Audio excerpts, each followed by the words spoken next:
माननीय जिल्हाधिकारी धाराशिव, माननीय पोलीस अधीक्षक धाराशिव आणि अकार्यक्षम मुख्याधिकारी नगर परिषद धाराशिव यांच्याकडे मी 3 वेळा लेखी निवेदन दिलेलं आहे पुराव्यासहित. आमच्या प्रभाग क्रमांक 4 मधील 2 नगरसेवक आहेत. या 2 नगरसेवकांनी त्यांचे नॉमिनेशन फॉर्म भरत असताना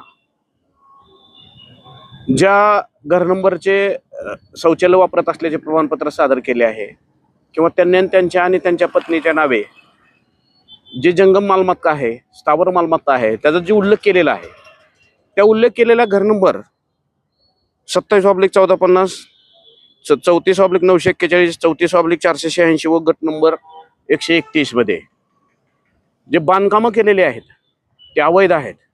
कारण नगरपालिकेकडे यांच्याकडे मी लीडसर माहिती अधिकारमध्ये माहिती मागितली असता नगरपालिकेकडे कुठल्याही प्रकारचे या घर नंबरचे किंवा गट नंबरमध्ये बांधकाम केलेले किंवा दुकानाचे कसलेही बांधकाम परवाने किंवा कंप्लिशन सर्टिफिकेट किंवा ऑक्युपन्सी सर्टिफिकेट, ज्या बांधकाम त्या प्लॉटचा कार्पेट एरिया आहे त्या कार्पेट एरियाप्रमाणेचे किंवा कुठलाही मंजूर नकाशा त्यांच्याकडे उपलब्ध नाही अशी मला माहिती दिली आहे.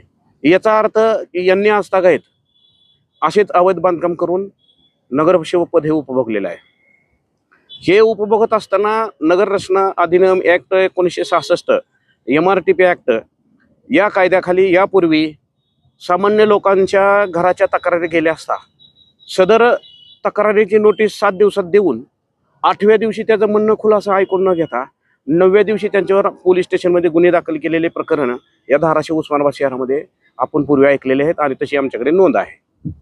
परंतु या दोन्ही नगरसेवकांच्या नावाने हे नोटिसा निघल्यात. या नोटिसा निघल्यावर सदरच्या नोटिसा घेण्यासाठी कमीत कमी त्यांनी 1 महिना 10 दिवस लावले. 1 महिना 10 दिवसानंतर, कारण हे नोटिसा न घेण्याचं कारण म्हणजे ते ह्या गावी नव्हते असं पण नाही, कारण ते नगरपालिकेमध्ये दररोज ये जा करत होते, त्याचे CCTV फुटेज आमच्याकडे आहेत. मग नगरपालिका प्रशासन त्यांना पाठीशी का घालत आहे, तर सत्तेत असलेली भाजप आणि हे भाजपचे असलेले नगरसेवक त्यांना वारंवार यातून वाचण्यासाठी संधी आणि वेळ देण्यासाठी त्यांनी नोटीस घेत नव्हते. शेवटी दबाव आला.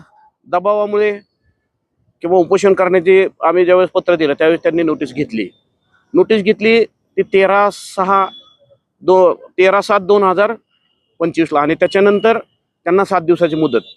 7 दिवसाच्या मुदतीच्या दिवशी शेवटच्या दिवशी त्यांनी लेखी खुलासा दिला 20 तारखेला की आम्ही 20/7/2026 की आम्हाला 15 दिवस हे बांधकाम जुनं आहे आणि आम्हाला 15 दिवस याची लेखी खुलासा करण्यासाठी मुदत देण्यात यावी.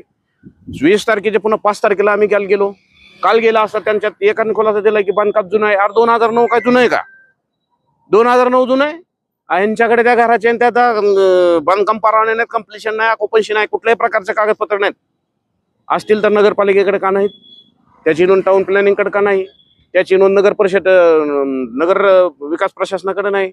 अभिलेख तिथं नोंद घेतली असतात तिथं पण नाही. अभिलेखवाल्याने आम्हाला लिहून दिलंय किंवा नामांतरणवाल्याने लिहून दिलंय. आम्ही सगळे त्या नगर परिषदेच्या वेगवेगळ्या त्या संबंधित बांधकाम विभागाकडून तशी लिखित पत्रे घेतलेले आहेत.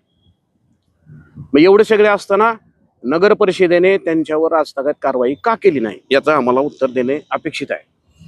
संदर्भीय ज्या प्लॉट आहेत आणि त्याच्यावर झालेले अवैध बांधकाम आणि अतिक्रमण हे दोन्ही अतिशय बेकायदेशीरित्या आहे.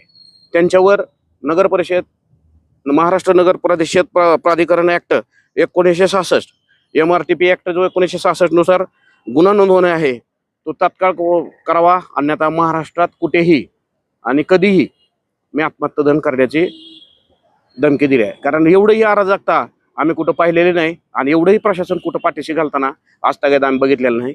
पण या प्रशासनाला पुढे येणाऱ्या काळात पळती थोडी करणार आहे.